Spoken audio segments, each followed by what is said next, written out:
Hello everyone, you're welcome to my very messy Rosemary's kitchen today. We've got stuff all over the place. We are making my Christmas cake. And I can hear some of you say, what? It's 10 weeks. We've got 10 weeks yet to Christmas, but a Christmas cake, we have to make it at least 6 to 8 weeks before Christmas because we have to feed the Christmas cake with delicious brandy every week until the brandy soaks into the fruit, etc, etc. All right, so I've done a little bit of this. So in the bowl there, can you see that? In the bowl we've got butter and brown sugar, which has been creamed thoroughly. Creamed means beaten together until it's nice and smooth and creamy. Can you see? Now I'm going to add to that, in this cup here is some hot water, very, very hot water, and my big spoon has been sort of sitting in there.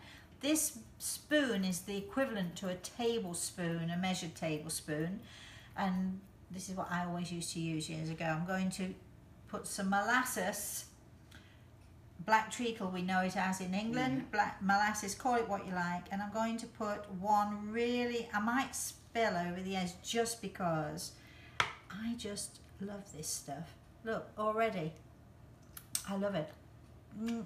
I can use it anywhere, anytime. Of course, now I've got sticky fingers.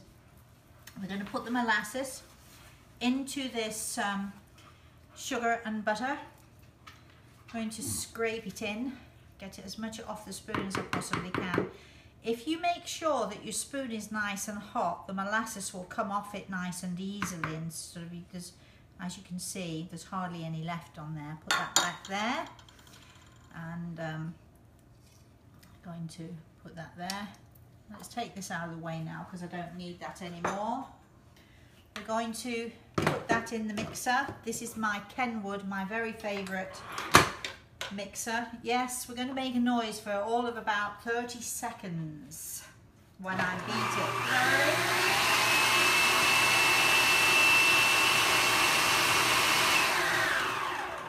That's it, looking good. So I've beaten that.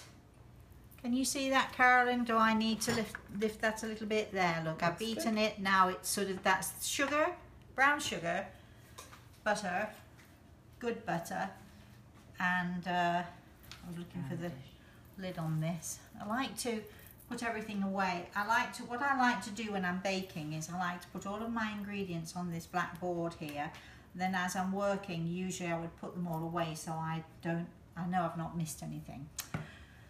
Right, in here we have, this is the flour, 8 ounces. If you want this recipe, just email us, rosemary@rosemaryaltea.com, we'll send you the recipe. So there's some allspice in here, there's a little bit of salt, baking powder, stuff like that. It all in there, and I've mixed it really well together, and also a little bit of gravy browning. For those of you who don't know what gravy browning is, gravy powder that you make, you know, dark gravy with. So put a little bit of that in there as well. It makes a huge difference at the end of the day. Now what I'm going to do is I'm going to put a little flour and a little egg into here. I'm going to beat between each go around, and so that's a good spoon of that and a little of that. There we go, lovely. I'm going to just scrape down the edges of the bowl, like so. And I think what we'll do is I'm going to beat this. I'm going to beat it, probably I'll maybe get another 2 or 3 beatings out of this. And so we're going to pause for a minute while I make all this noise, and we'll be right back. So we've beaten this. It took three beatings. And it lives to tell the story. And it lives to tell the story, my sister says. So it took 3 beatings with the egg and the flour. And between each time you beat it, you really do have to and look at me. I'm making sure I've got every teeny little bit here out. So. Okay, so So between each beating, you've got to make sure that you do scrape down the sides so that when you're beating it, you get every, you know, every little bit and piece in there. So this has been, can you see that? Right there like that. And so it's sort of looks much lighter and creamier. And now you've done all the beating to this cake that you need to do, and now from now on we have to treat the cake very gently. We're not going to beat it any longer. We're going to give it a reprieve. It's had its punishment. It's had its punishment. There. All right, so then now in here, in this little basin here, I have my fruit, and in there I've got dried fruit, and it doesn't look, I don't know if you'll see this, but it doesn't look like dried fruit anymore because I've soaked this fruit for 2 days in hot water and brandy, which is why the brandy bottle is sitting right here. I've soaked it, and before I make fruit cakes, before I use dried fruit in most anything at all, I like to soak the fruit, and it's called plumping the fruit. It plumps it up. So we've got sultanas and raisins in there, and we've got glacé cherries in here. Now the glacé cherries, I'll move that brandy out of the way a little bit. The glacé cherries, I always use more than I put in the recipe. You can use as many of these as you like. And come on. Oh, but I think you ought to tell the viewers about the sultana smuggling. It's true, we did have to smuggle the sultanas. My sister smuggled the sultanas. Lift this out. Here, put that there. Well, here's what happened with the sultanas, because I live in America, which I'm sure most of you know. And while I'm talking to you, I'm going to sprinkle these cherries with a little flour, because it stops the cherries from sinking to the bottom. And where am I? There. I'm going to use that spoon because it's a dry spoon. So in the States, they don't know what a, what is it? Sultana. They don't know what a sultana is. You can't get them here. Just dusting these, just slightly with a little flour. Oh, look at that, a helper, thank you. I'm just going to leave that lay down there a little bit. I'm going to just, sort of with a wooden spoon, just coat that a little bit. It just stops the, and the reason I'm doing it this way is because if you take your glacé cherries out of the bag, they're in syrup. We've actually washed these and washed the syrup off and then just coat them in. I'm going to put a little bit more flour in here. There. Just coat the cherries. Just try and get them, you know, make sure they're all sort of got a bit of flour in them like that. And it just helps to stop them sinking to the bottom. There we go. Okay, you don't have to rinse your cherries. You can just put them in straight as you like. But this is what we are now going to do. We are going to very slowly and very gently, I'm going to put a spoon of this fruit. You might think this is a lot of fruit. I'm looking at it thinking this is an awful lot of fruit here. Wooden spoon. We're going to stir it in.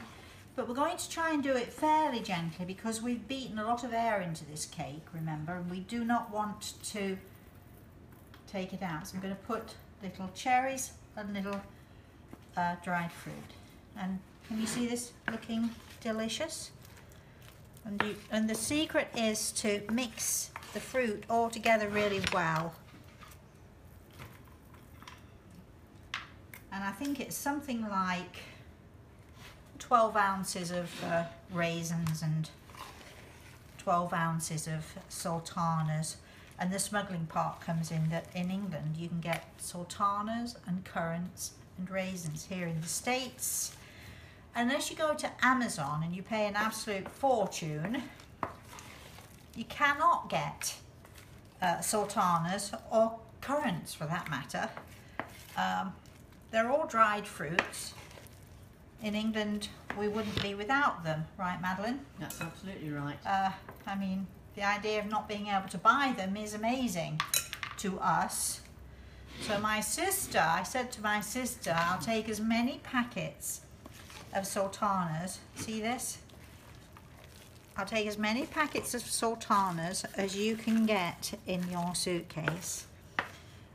So she smuggled them in. Now, here's the truth, that we don't want somebody at customs to be looking at this and saying, oh, really? Because although we declare them. Because although we're talking about smuggling them in, she did declare them, and they let her bring them through. All of the cherries are in now. Let's move this out of the way. And let me tell you this, my suitcase weighed so much. it was so overweight, I had to buy another suitcase to spread the load. It was that bad. Because she brought me trifle sponges and sultanas, and what else did you bring me? Tinned marrow fat peas. Marrow fat peas, which are my favourite. And cup of soup. Cup of soups, which you can't get here because I like asparagus with croutons. Creamy asparagus with croutons, which you also can't get in the States. Unless, of course, again, you go to Amazon. And I love Amazon. I'm an Amazon favourite person. I'm sure I must be because I spend probably more than anybody else here. But, all right, so we're going to put a little bit more of this fruit in, but not quite. Oh, well. Oh, you wanted to try them, did you? Oh, here, take one out. Pinch one. Thank you. You probably got a raisin. You know what raisins are like. Yes. Are they good? I wanted to see what they tasted with the brandy. Well, you can't. You can't taste it at all. No, you can't unless. Well, that's sad. You know, you can. Trust me. Trust me. It's coming. You know, I like. You can. There is, to me. It depends on your taste buds, but to me there is somewhat of a flavour, and it depends how much brandy you put into the water, the hot water, that when you pour the stuff over. All right, this is, don't know if you can see that now. It's thick with fruit, and I'm going to just do that. Can you see that? Yeah. And we're hoping that the cherries have gone in evenly. Now, here is the tradition with a Victorian Christmas cake, and with a Christmas pudding too. A Victorian Christmas pudding. Everybody who's in the house has to stir the pudding, or the cake in this case, and everybody has a wish. Whether your wish comes true is a whole other thing. Madeline, would you like to stir the cake? Yes, please. And you make a wish.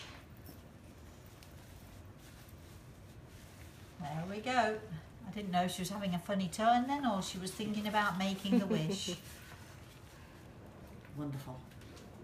And Carolyn, I know you're one-handed doing this. Here, my sister's taking. My sister's taking the camera. So my eyes don't Carolyn, go funny now. Make your wish.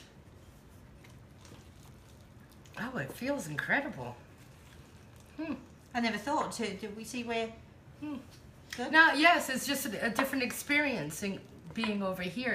It's lighter than actually what I was expecting. Okay. Very interesting. And now I shall make my wish. But I called my daughter this morning and I said, I'm making the cake, so give me your wish. So I have to make a wish for my daughter because she's here in my heart, even though she's not here in my house. I have to make a wish for my grandson, my 4-year-old Reese, because he's here in my heart. And I have to make a wish for me. And I think that it might be just one big fat wish for all of us. I'm going to stir the cake. And I'm wishing for us all. And okay, now Madeline, if you could just gently, if you could come here and just keep stirring that in, because I want the cherries to be. Does that mean I even the wish? If you want one, darling, you can get one. I could use all the help I can get. All right, now you might have seen this. You might have caught glimpses of this thing and wondered what on earth it was. Yes, we're intrigued. I'm going to show you, but. Okay, here is my cake tin or pan, whichever.